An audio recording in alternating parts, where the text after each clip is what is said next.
तो श्रोतापन्न झाला असता. ज्याला निर्वाण प्राप्त करणे निश्चित बनते असा संबोधी परायण बनला असता.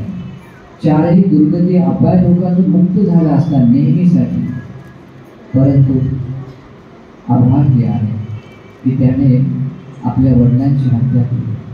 बघा, म्हणजे ज्यांच्याकडे पुण्य होतं श्रोतापन्न बनण्याचं, ते पुण्य सुद्धा नष्ट झालं नाही का. आणि भगवान बुद्धांसारखे महाकारुणिक सर्वज्ञ सम्यक समुद्र भेटल्यानंतर सुद्धा ते कर्म एवढं पॉवरफुल असते, बलशाली होतं की तिथे सुद्धा ते झाकले जाते. विचार करा, आपल्या बाकीचे असे संसर्ग किती कर्म असतात. पण ज्या व्यक्तीने कठीण जीवनदानाचं पुण्य संचित केलेलं असते, कठीण जीवनदानाचं पुण्य संचित केलेलं असते, त्या व्यक्तीला त्या पुण्याला कोणी दुसरं कोणतं कर्म नाही की ज्या कर्माला त्याला खंडित करू शकेल, झाकल्या जाऊ शकत असेल. म्हणूनच या कठीण जीवनदान पुण्याला कठीण जीवनदान पुण्य म्हणतात. म्हणजे त्याला अविच्छिन्न, अतूट. दुसऱ्या भाषेत तुम्हाला सांगायचं म्हटलं तर जसा एखादा हिरा असतो, त्या हिऱ्याला कोणत्या दुसऱ्या धातूने, दगडाने, कशाने त्याला हे करता येते का, तोडता येते नाही, तोडता येत. दुसऱ्या कोणत्या दगडाने तोडता येत नाही, इव्हन लोखंडाने सुद्धा तोडता येत नाही. का? कारण तो मजबूत आहे नाही का, आपण खूप अतूट आहे, कठीण आहे. मग त्याप्रमाणे वज्रासारखा, हिऱ्यासारखा मजबूत पुण्य असते कठीण जीवनदानाचं पुण्य. आणि म्हणून तुम्हाला ते तशी भावना, तशी श्रद्धा आली पाहिजे की जोपर्यंत फिलिंग्स तुमच्यात येत नाही, त्याच्याविषयी ज्ञान तुम्हाला मिळत नाही. ज्ञान नसलं तर तशी श्रद्धा येत नाही. श्रद्धा नसली की ते तुमची जी पुण्य चेतना, ती चेतना जागृत होत नाही. आणि पुण्याची चेतना नसेल तर तुम्ही ती क्रिया मात्र होते, ते पुण्य कसं मिळत नाही. चेतना फार इम्पॉर्टंट असते. भगवान पर्यंत म्हणतात चेतना विकवे कम्मम पदामी. भगवानंतर भिक्षुंनो, मी चेतनेला कर्म म्हणतो. मग चेतना फार महत्त्वाची. तुम्हाला जर तसं पुण्यकर्म संचित करायचं आहे, मग त्या लेवलची चेतना तुमच्यात आली पाहिजे. मग ती चेतना येते ती श्रद्धेने, आणि ती श्रद्धा येते आपल्याकडे असलेलं ज्ञान आहे. आणि ते ज्ञान येते धर्म श्रवण केल्या, धर्माचे अर्थ समजल्या.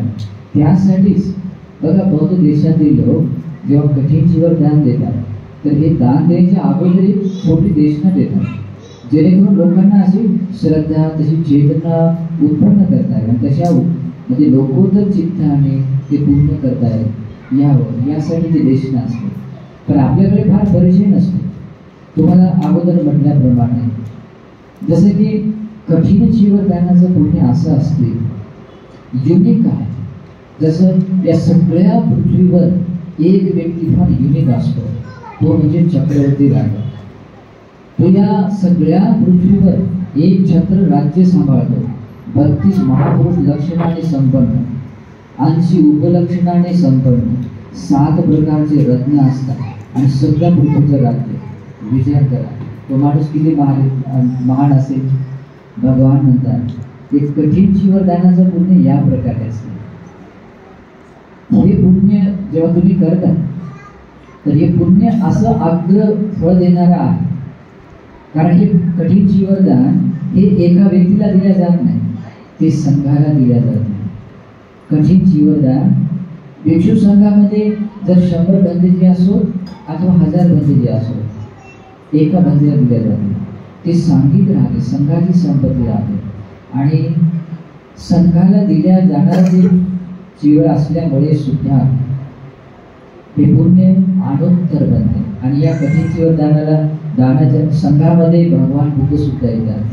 संघामध्ये अरहंत सारिपुत्र, अरहंत महामोगलान बनते, अरहंत महाकाश्यप बनते, आदी सगळेच लोक येतात. आणि म्हणून हे पुण्य साधन आहे. जोपर्यंत उपसंपदा प्राप्त भिक्खू लोक राहतात, धर्म आणि विज्ञान युक्त, तोपर्यंतच हे जीवनदान दिल्या जातं. आणि हे काही वर्षभर दिल्या जात नाही, एकच असतं. आणि या पुण्यामध्ये बाकीचे सगळे पुण्य त्याचा समावेश होतात. आता तुम्ही त्याच्याविषयी जास्त कधी ऐकलं नसावं, भिक्षू लोकांना वर्षावास कालावधीमध्ये जी उपासक उपासिका वर्षावासासाठी याचना करतात, याचना प्रधान रूपाने याचना करतात, तो व्यक्ती कठीण चिवर दान देतो. तर त्या व्यक्तीसोबत जेवढेही लोक जोडले जातात तेही लोक या कठीण चिवर दानाचे भागी बनतात किंवा त्याच्यात ते सहभागी बनू शकतात. पण ते लोक जेव्हा त्या भिक्षूला मूळ करून जेव्हा भोजन आहे, चिवर आहे, औषधी परिष्कार आणि राहण्याची कुटी या 4 प्रक्रियांनी या 3 महिन्यापर्यंत जी सेवा केली जाते, दान दिले जाते, ते दान सुद्धा प्रत्येक दिवस जे संघाला दान दिले जाते ना, ते प्रत्येक दान पुण्य आपापल्यामध्ये श्रेष्ठ आहे.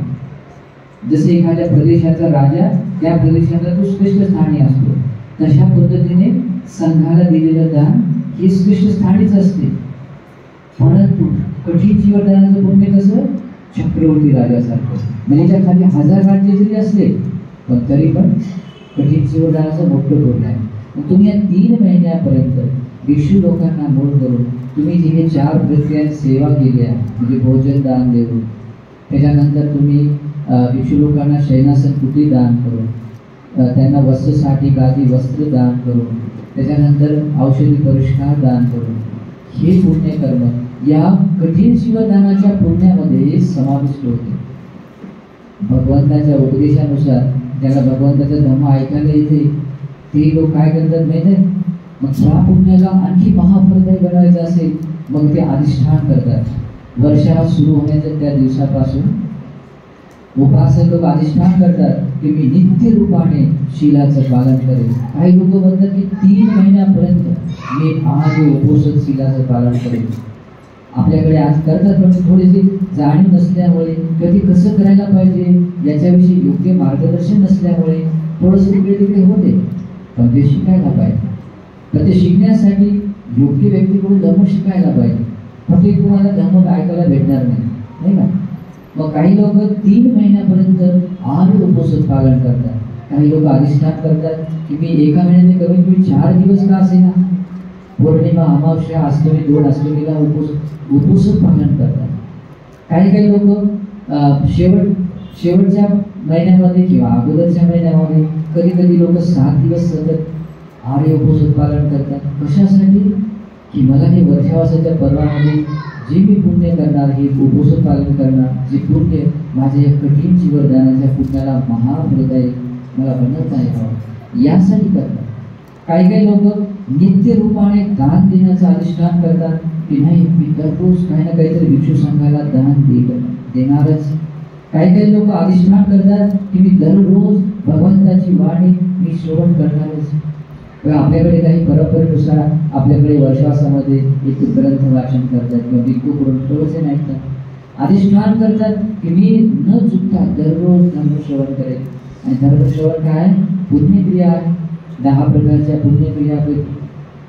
काही लोक पुन्हा अधिष्ठान करतात मी दररोज ध्यान भावना करेलच, न चुकता ध्यान करेलच, नाही का. किंवा अन्य पण अशा प्रकारचे काही अधिष्ठान करून काही पुण्य करतात. तर या 3 महिन्याच्या कालावधीमध्ये तुम्ही जे जे पुण्य करता ते पुण्य कर्म, कुशल कर्म या कठीण जीवदानाच्या पुण्याला महाफलदायी बनण्यासाठी कारण बनते. त्याच्यामध्ये सगळ्यात सुप्रीम पुण्य महाफलदायी बनण्यासाठी कारण बनते ते आहे शील पालन. तुम्ही जे शील पालन करता नित्य रूपाने, अखंड रूपाने, त्याच्यामध्ये ब्रेक नाही पाहिजे. जर ब्रेक झाला तर ते महाफलदायी बनू शकत नाही. ब्रेक झाला ना तर ते त्याला म्हणत नाही, त्याला अखंड अचिंतन पाहिजे. त्याला आर्यकांत, आरांतांना भगवंताला प्रिय असणारं शील तुमच्यामध्ये पाहिजे. आर्यकांत म्हणजे आरांतांना प्रिय असणाऱ्या शीलाचा स्वभाव काय असते, हो ते अखंड असते, त्याला छिद्र नसते, असं बोलत, त्याला दाग नसतो, त्याला खूप असा चित्रवरा नसतो, असं बोला म्हणजे त्याला खूप दाग दबेवाला नाही का, अगम्मा असेल म्हणजे की त्याला मलिन नसतो, वेगळ्या प्रकारच्या क्लेशाने मलिन नसते, भुजिस्ती म्हणजे क्लेशाच्या आहारी जाऊन ते शील तुटलेलं राहत नाही. भिन्योपसत्तेही जे ज्ञानी लोक आहेत ते लोक ज्या प्रकारे शीलाच्या पालनाची प्रशंसा करतात त्या प्रकारे तुमचं शील पालन राहतं. त्याच्यानंतर एक स्वभाव राहतो समाधी संवर्तनिके, सम्यक समाधीला मिळवण्यासाठी कारण बनणारं शील. जेव्हा असं शील तुमचं राहते तेव्हाच तुमचे वर्षावास कालावधीमध्ये जे पुण्यक्रिया विशुद्ध बनवतात आणि या कठीण जीवनदानाच्या पुण्याला महाफलदायी बनवतात. दानाच्या विशुद्धीमध्ये 4 विशुद्धी असतात. त्याच्यापैकी शीलाने दानाची विशुद्धी होते. शीलाने दानाची विशुद्धी होते. मग शीलामध्ये उपसंच पुन्हा एकदा वापस श्रेष्ठ आहे. तुम्ही जर असे करत असाल तर महाफल तुम्हाला या पुण्याला महाफलदायी बनवण्याचं सौभाग्य मागितलं ना. नाही, त्यांची बॅग ते नाही करू शकता राहिली तर फार मोठं नुकसान. हो तर ते आता गेले ते ना मी पाहत होतो गाडी घेऊन गेले. तिथे भोजन दान होते, भिक्षू दान करत घेऊन होते जा आणि आणि भोजन पुन्हा दान वापस देत होते काही लोक. पण इथे वापस. एकाही व्यक्तीमध्ये श्रद्धा वाटत नव्हती मला. भिक्खू लोक बसले आहेत आणि तुम्ही चटपट काहीतरी बोलत होते. बरोबर नाही. दान साधारण पुण्य नाही आहे. बौद्ध देशामध्ये बघा, श्रीलंका आहे, बर्मा आहे, थायलंड आहे, तिथे भिक्खू संघाच्या भोजनाला किती महत्त्व दिलं. दान एक धर्म आहे. दान धर्म आहे, श्रेष्ठ धर्म आहे. एवढा श्रेष्ठ धर्म आहे की त्या श्रेष्ठ धर्मानुसार ते या दान पुण्य कर्मानुसार आचरण करून एक महाबोधिसत्व बुद्ध बनतात. ओके, एक महाबोधिसत्व दान देऊन बुद्ध बनतात. मग ते दान साधं आहे का? पण आपल्याला त्याचं गांभीर्य कळत नाही. त्या दानाच्या संबंधाचं महत्त्व कळत नाही. दान किती मोठा श्रेष्ठ धर्म आहे. मग हे दान देताना आपल्याला पुण्य कसं मिळेल? आपल्याला जर प्रत्यक्ष देता येत नाही, देणारे दुसरे लोक आहेत, तरी पण मी त्या दानाच्या पुण्याच्या भागी कसा बनेल हे आपल्या डोक्यात आलं पाहिजे. पण जे लोक श्रद्धावान असतात, जे लोक धर्म श्रवण करतात, ज्याला त्याचं ज्ञान असते, ते लोक मात्र बरोबर दक्ष राहतात आणि दक्षतेने ते पुण्याची भागी बनतात. जसा एक दिवा आहे, त्या दुसरा दिवा त्याला असा टच करून त्याने आपला दिवा प्रज्वलित करून घेतो. ते खाली आहे का बरोबर? त्या दिव्याला स्पर्श करून खाली आपला आहे का? दिवा प्रज्वलित करून घेतो. खाली आहे तर का असं एखादा करताना त्या मूळ दिव्याचा प्रकाश कमी होतो का? नाही होत. पहिला खाली पण दुसरा दिवा प्रज्वलित होतो. मग तसा ज्ञानी माणूस अरे बेटा तुझं बस. थांब थोडा. धर्मश्रवण करताना असं होतं नाही का? या धर्माचा गौरव आपल्याला समजला पाहिजे. ज्यांच्याकडे श्रद्धा असते त्यांनी ह्या प्रकारे धर्माचा गौरव केला पाहिजे. बघा, इथे भिक्षू संघाचा सुद्धा तुम्हाला गौरव करता आला पाहिजे. इथे भिक्षू लोकांना 11 वाजता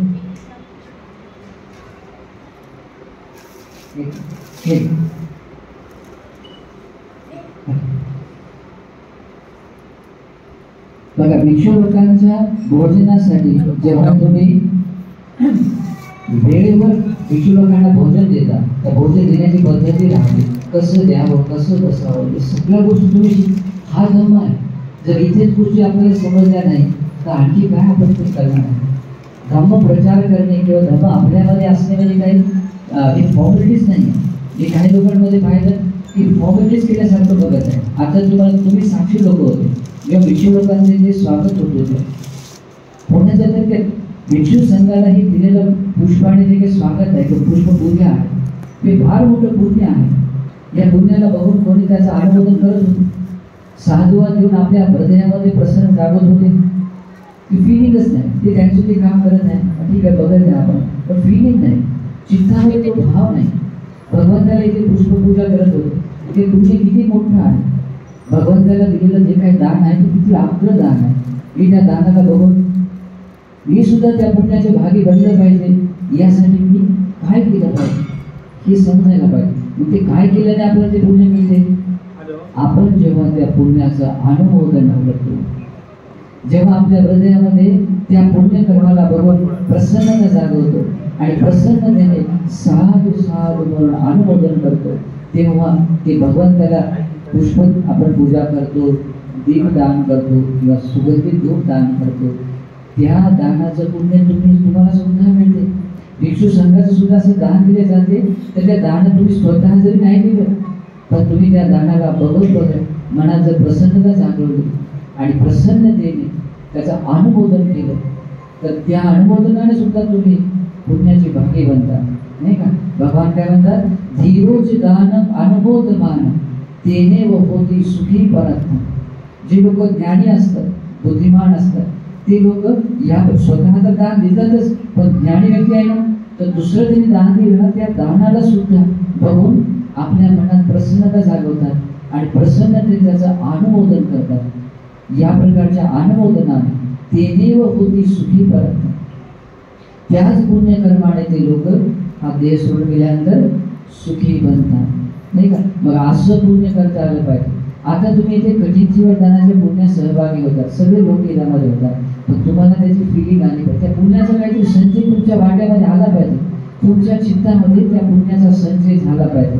नुसते आले आणि कोरडे उठून निघून गेले, ते त्याचा काही लाभ नाही. तुम्ही त्या पुण्याचे भागी बनलं पाहिजे. मग पुण्याचे भागी बनण्याचे 3 प्रकार असतात. एक व्यक्ती असतो तो प्रत्यक्ष ज्याने जबाबदारी घेतली असते, तो आपल्या मेहनतीने कष्टाने तयार केलं जे काही जीवन असते तेव्हा तो दान देतो, तर तो प्रत्यक्षरित्या दान देण्याचं पुण्य प्राप्त करतो. दुसरा व्यक्ती त्याच्यामध्ये सहभागी होतो. एवढंच नाही, कधी कधी ह्या जीवनदानाच्या याच्यामध्ये छोटंसं तरी कर्तव्य केलं त्याने, मग ते कोणतंही छोटंसं योगदान का असेल, पण हे पुण्य मूळ धरून केलं असेल तर त्याच्यामध्ये केलेला सहभाग, तो सुद्धा व्यक्ती समान पुण्याचा भागी बनतो. आणि म्हणजे दुसरा म्हणजे सहभागी झालेला, सहयोगी बनलेला. आणि तिसरा व्यक्ती असतो तो प्रत्यक्षही देत नाही, त्या सहभागी होत नाही, पण तो त्या पुण्यकर्माला पाहतो आणि मनामध्ये प्रसन्नता जागवतो. साधू साधू, किती महान पुण्यकर्म. आणि अशा प्रकारे हृदयामध्ये प्रसन्नता जागवून त्या पुण्याचं अनुमोदन करतो, साधूला देतो, तर तो व्यक्ती सुद्धा तिसरा व्यक्ती या पुण्याचे भागी बनतो. पुण्याचा भागी म्हणजे छोटंसं नाही, मी तर काय केलं नाही, ते लोक करत होते, मी फक्त गेलो होतो, असं नाही. आपली बुद्धी वापरा, आपली प्रज्ञा वापरा, भगवंताचा श्रावण कसा करतो त्या पद्धतीने पुण्य करा. धीरोज दानम अनुमोदमान, धीर ज्ञानी व्यक्तीसारखा पुण्याचं अनुमोदन करणं शिका, आणि यातूनही तुम्ही ते महान पुण्याचे भागी बनू शकता, नाही का. मग असं मार्गदर्शन माहिती असलं पाहिजे. जेव्हा आपल्याकडे ज्ञान असते तेव्हा आपलं मन, आपलं चित्त पुण्याने भरून जाते. आणि हे पुण्य साधारण नाही, कठीण जीवन दानाचं पुण्य आहे. हे संघाला दिलेलं दान पुण्य असते. आणि संघाचं दान कसं असते, अनुत्तर पुण्य कीर्तन लोक, ते अनुत्तर पुण्य राहते. अनुत्तर पुण्य म्हणजे काय, जे निर्वाणाला कारण बनणारं पुण्य. मग इथे असं निर्वाणाला कारण बनणारं पुण्य किंवा दान देत असताना, दिल्या जात असताना मग आपण सैरावेला असं का बरं पाहतो किंवा लक्ष का बरं देत नाही. आपल्या बुद्धीचा वापर करा, दक्ष व्यक्ती बना, दानाचं महत्त्व समजून घ्या. तुम्हाला दानाचं महत्त्व समजलं ना, तुम्ही असे राहत नाही. बघा बौद्ध देशामध्ये लोक कसे राहतात, जेव्हा एक व्यक्ती दान देतो ना, तर 1000 व्यक्ती राहू द्या, तिथे पिन ऑफ सायलेन्स असते. एका हात जोडून त्याचं अनुमोदन करतात. हात जोडले नाही तरी त्या पुण्याला बघत मनात प्रसन्नता जागवतात. हे शिकलं पाहिजे, हा धर्म आहे. जेव्हा तुमच्यामध्ये ह्या गोष्टी येतात ना, तेव्हा तुम्ही धार्मिक बनता. धार्मिक होणे म्हणजे फक्त ड्रेस कोड घातल्यानंतर नाही होत, जन्माने नाही होत, तुम्हाला सर्टिफिकेट दिल्याने नाही होत, किंवा आपण स्टेजवर पुष्कळ बोलल्याने पण नाही होत. धार्मिक बनतो या प्रकारच्या छोट्या सद्गुणाला धारण केला. तुम्ही विहारामध्ये प्रवेश करता, विहार प्रवेश करताना मी कसा केला पाहिजे, भगवंत आल्यानंतर कसं बसलं पाहिजे, कसं वंदन केलं पाहिजे, भिक्षूंना कसं दान दिलं पाहिजे, भिक्षूपासून तिथे डिस्टन्स ठेवला पाहिजे, हे सगळंच कर्तव्य जेव्हा समजते त्याने तुमची धार्मिकता आहे. ते फक्त तुम्ही त्या व्यक्तीचा गौरव करत नाही, त्याच्यामध्ये धम्माचा गौरव करता. आणि हा धम्म तुमच्यामध्ये पाहिजे. ज्याच्यामध्ये धम्म असतो आणि तो व्यक्ती जेव्हा धर्म आचरण म्हणजे काही पुण्य करतो, त्या माणसाचं पुण्य फार मोठं असतं. म्हणून आपल्या चित्ताला असं उपजाऊ बनवलं पाहिजे, आपल्या चित्ताला उपजाऊ बनवलं पाहिजे. जर आपल्या चित्तामध्ये दगड धोंडे, जसं शेतामध्ये दगड धोंडे असतात, गवत राहते, नाना प्रकारचे हे राहतात, तिथे आपण जर बीज टाकलं तर चांगलं उगते का, नाही उगत. पण जर सुपीक जमीन असेल, निर्मळ स्वच्छ केलेली जमीन असेल, तिथे जास्त दगड धोंडे नाहीत, गवत नाही आहे, एकदम निर्मळ बनवले आहे, तिथे जर बीज टाकलं तर तिथे छान उगवते, नाही का. तिथे छान उगवते आणि उगलेलं फार महान फळ देते. मग तशा प्रकारे आपलं पुण्य महाफलदायी बनावं असं जर तुम्हाला वाटत असेल, तर तुमच्या मनाला तुम्ही निर्मळ बनवलं पाहिजे, नाही का. तुमच्या मनाला निर्मळ बनवलं पाहिजे. आणि म्हणून भगवान बुद्ध म्हणतात, तुमच्या मनाला जर निर्मळ करायचं असेल, तुमच्या मनातल्या सगळ्या दोषाला दूर करायचं असेल, तर त्याच्यामध्ये तुमच्या श्रद्धा पाहिजे. दान देण्याच्या पूर्वी तुमच्या श्रद्धा पाहिजे. तुमचं फिलिंग बघा, तुम्ही जेव्हा इथे बसतात तुमच्यात काय भाव आहे. भगवान बुद्ध तुमच्या समोर असते तर तुम्ही कसे इथे बसले असते, तुम्ही फील करा. तुम्हाला अगोदरच्या प्रवचनात पण बोललो होतं हेच वाक्य, तुम्ही साक्षी असाल काही लोक नाही का. भगवान बुद्ध असो आता भगवानाच्या परिणामाचा काळ असो, जेव्हा तुम्ही एक समान श्रद्धा ठेवता, पुण्यामध्ये भेद नसतो नाही का. पुण्यामध्ये भेद नसतो. समे चित्ते समम फल, समान चित्त आहे तर समान फळ मिळते. मग असं सौभाग्य असताना मग आपण आपल्या बुद्धीचा वापर का करत नाही. मग आपण तशाच प्रकारे देण्याच्या अगोदरची श्रद्धा आली पाहिजे. आणि ज्यांच्या हृदयात श्रद्धा असते त्याच्या हृदयामध्ये प्रीती असते, आनंद असतो, त्याचं शरीर गदगदून जाते. माकडासारखं तो इकडे तिकडे बघत नाही, त्याच्या शरीरामध्ये स्थिरता राहते. ज्यांच्या मनात प्रीती असते त्याच्या शरीराचं प्रशब्द बनते, शरीराचं शांत भाव, त्याचं बघण्याच्या भावामध्ये सौम्यता राहते, त्याच्या शरीराचं काही दान द्यायच्या भावामध्ये सौम्यता राहते. ती स्मृती, ती श्रद्धा नाही का, ती चेतना सगळं जोडून राहते. आणि अशा चेतनेने अशा पद्धतीने पुण्य केल्या जाते. महाफलदायी असते. तुमच्या मनाला तुम्ही सुखी करणारे बनता. पण हे तर एका गुणधर्माचं आहे बघा. भगवान म्हणतात देताना सुद्धा, देण्याच्या पूर्वी तर श्रद्धा पाहिजे, देताना सुद्धा श्रद्धा पाहिजे, देताना सुद्धा श्रद्धा पाहिजे. ती श्रद्धा सुद्धा तुमच्या पुण्याला, त्या चित्ताला पुण्य बनवण्याच्या, पुण्याला महाफलदायी बनवण्यासाठी ती अनुकूल बनवते. आणि त्याच्यानंतर भगवान बुद्ध म्हणतात तत्व आत्ममनो होती. आणि दान दिल्याच्या नंतर जेव्हा तुमचं शरीर मन असं गदगदून जाते, तुमचं मन असं प्रीतीने आनंदाने भरवून जाते नाही का. हे कशाने होते, श्रद्धेने दिल्यामुळे. आणि जेव्हा असं होते भगवान म्हणतात अशा प्रकारे 3 ठिकाणी तुमच्या चित्ताला तुम्ही असं सुंदर बनवलं. तुम्ही जे पुण्य मिळवताना त्या पुण्याला मोजता येऊ शकत नाही. भगवान म्हणतात जसे एखादा ग्लास आहे, पाण्याचा ग्लास आहे, तो जर समुद्राजवळ घेऊन गेला तर त्या पाण्याला मोजता येते का. एका ग्लासाने समुद्राचं पाणी मोजता येत नाही, किती लिटर आहे, किती ग्लास आहे. तिथे फक्त एकच म्हणता येऊ शकते की समुद्राचं पाणी आनंद आहे, आनंद आहे. अशीच गोष्ट असते. जेव्हा तुम्हाला या प्रकारचं पुण्य करता येते, तुम्हाला जे पुण्य मिळते त्या पुण्याविषयी असंच म्हणता येते की तुम्ही पुण्य कसं मिळालं आहे, आनंद आहे, आनंद आहे. मग आनंद पुण्याचे भागी आहे तर सुख तुम्हाला सुद्धा आनंद मिळणार आहे नाही का. सुख सुद्धा आनंद मिळणार आहे. आणि म्हणून असं तुम्ही पुण्यवान बना. जीवन असंच आहे तसंच निघून जाते. तुमची पुण्यरूपी संपदा तुमच्या कामी पडते. हे सौभाग्य आहे. हे कठीण जीवनदानासारखं पुण्य जर तुमच्याकडे असेल ना, तुम्हाला या संसारात म्हणजे कोणताच जन्म तुम्हाला धर्ममार्गापासून दूर जाऊ देत नाही. एवढं मोठं महासौभाग्य, एवढं मोठं तुम्ही पुण्य कमवाल की तुम्ही नेहमी धर्ममार्गामध्ये राहू शकाल. मग असं असताना मग तुम्ही त्याच्याविषयी असं आवेल खाणं, ते पाहून करून आपल्याला प्रसन्न का जागत नाही. तुम्ही जर ती प्रसन्न नाही जागवली तुम्हाला ते पुण्य नाही मिळत. पुण्याची व्याख्या काय असते. पुण्य हे अंतःकरणाचा भाव आहे. आणि म्हणून बुद्ध म्हणतात साधयन पुन्हा ती पुण्य. जी क्रिया, जे कर्म तुमच्या हृदयाला असं पुणे प्रसन्न बनवलं ते पुण्य आहे. मग ते करता आलं पाहिजे. पुण्य कर्म अशा छोट्या छोट्या गोष्टी तुला मिळते. तुम्ही आता धर्म ऐकताना इथे खाली बसता, तुम्ही गौरवाने सन्मानाने बसता नाही का. हा एवढा छोटासा भावना सुद्धा तुम्हाला पुण्य मिळते नाही का. पुण्य कमावण्यासाठी दक्ष बनता आलं पाहिजे. तिथे मला फॉर्मॅलिटीसाठी तुम्ही बसणार नाही का. मी तर अध्यक्ष आहे, मी तर ह्या मला खुर्ची पाहिजे, स्टेजवर जागा पाहिजे. पुण्य मिळत नाही. तुम्हाला ती जागा जरी मिळाली पुण्य मिळत नाही. ओरडे नका करू, दक्ष बना पुण्य संचित करण्यासाठी नाही का. हे भगवंताचं विहार आहे. ते भगवंताच्या विहाराच्या आश्रयाने महान पुण्य कमवा. संघ आहे, संघाच्या आश्रयाने महान पुण्य कमवा. पुण्य कर्म सगळ्या सुखाचं कारण आहे नाही का. जे पुण्य कर्म करतो भगवान बुद्ध म्हणतात पुण्यांचे पुरीसो कैरा देत पुन्हा पुन्हा. जे पुण्य कर्म करता तुम्ही ते पुण्य वारंवार केलं पाहिजे.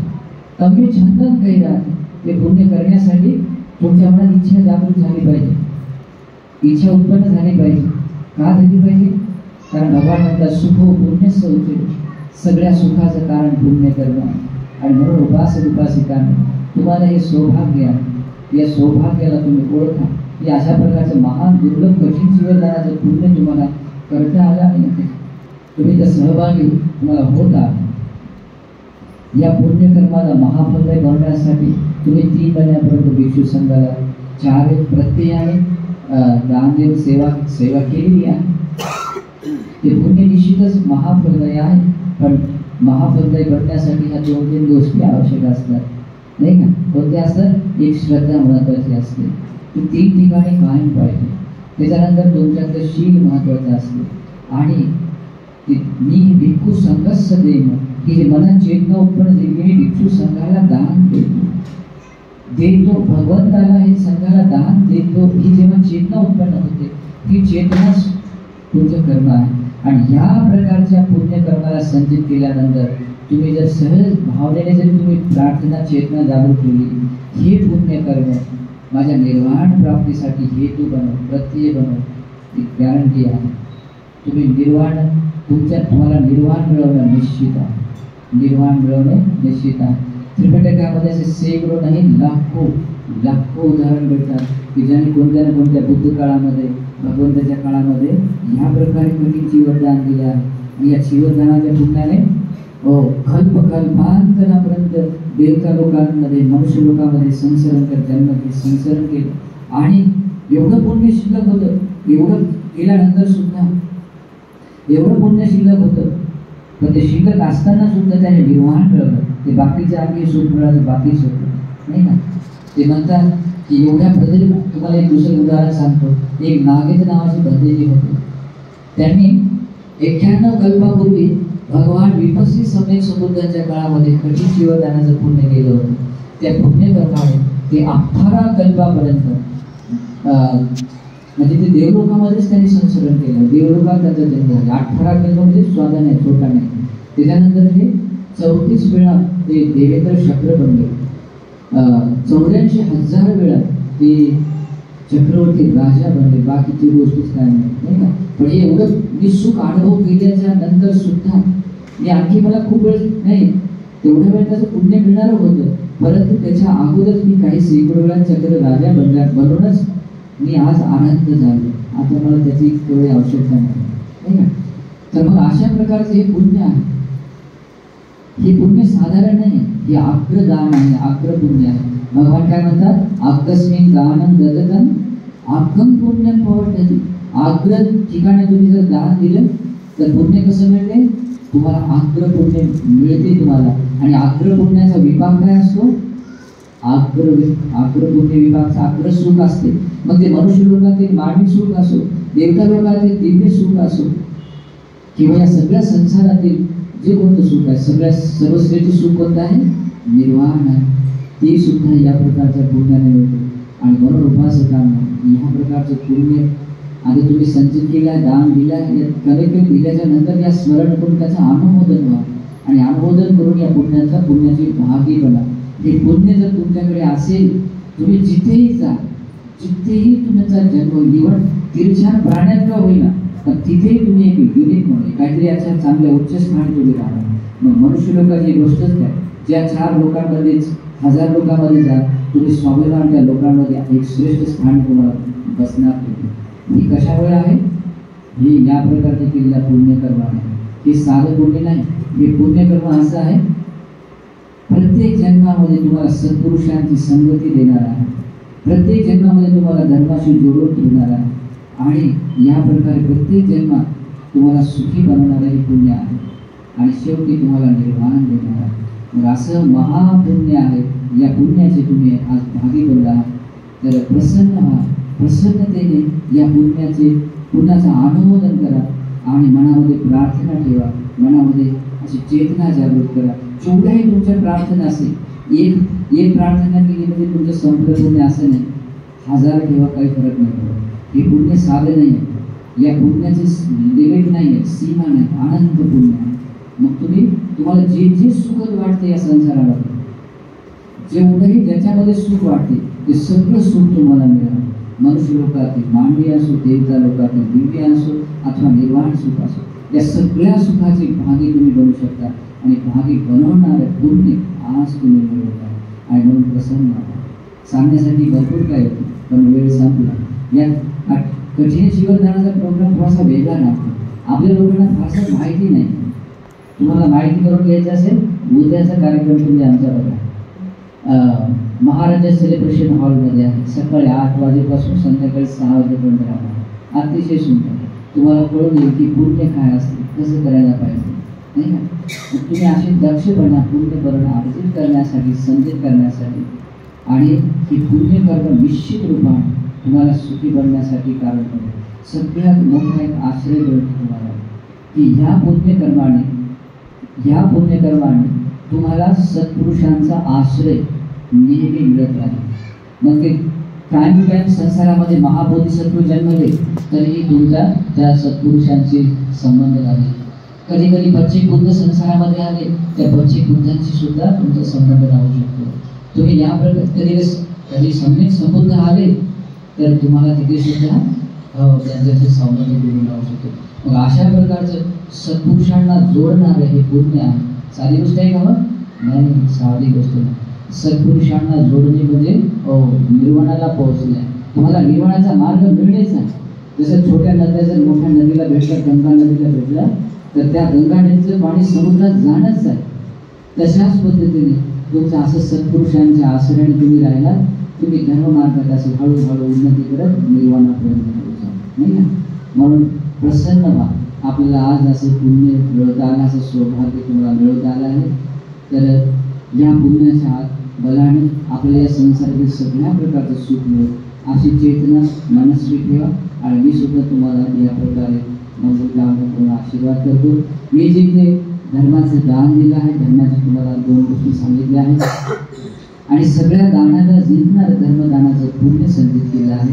हे पुण्य कर्म तुम्हा सगळ्यांनाच सगळ्या प्रकारची सुख शांती मिळवण्यासाठी, आयुष्य आरोग्य बल मिळवण्यासाठी, देवताद्वारा धार्मिक आरक्षण मिळवण्यासाठी आणि संसार दुःखातून मुक्त होण्यासाठी एकांत रूपाने हे संपूर्ण धर्मदानाचं पुण्य हेतू प्रत्यय बनो अनुमोदनाने सुखी दुःखा निरोगा भवन्तु निब्बाणस्य वाच्ययो सुखी हो.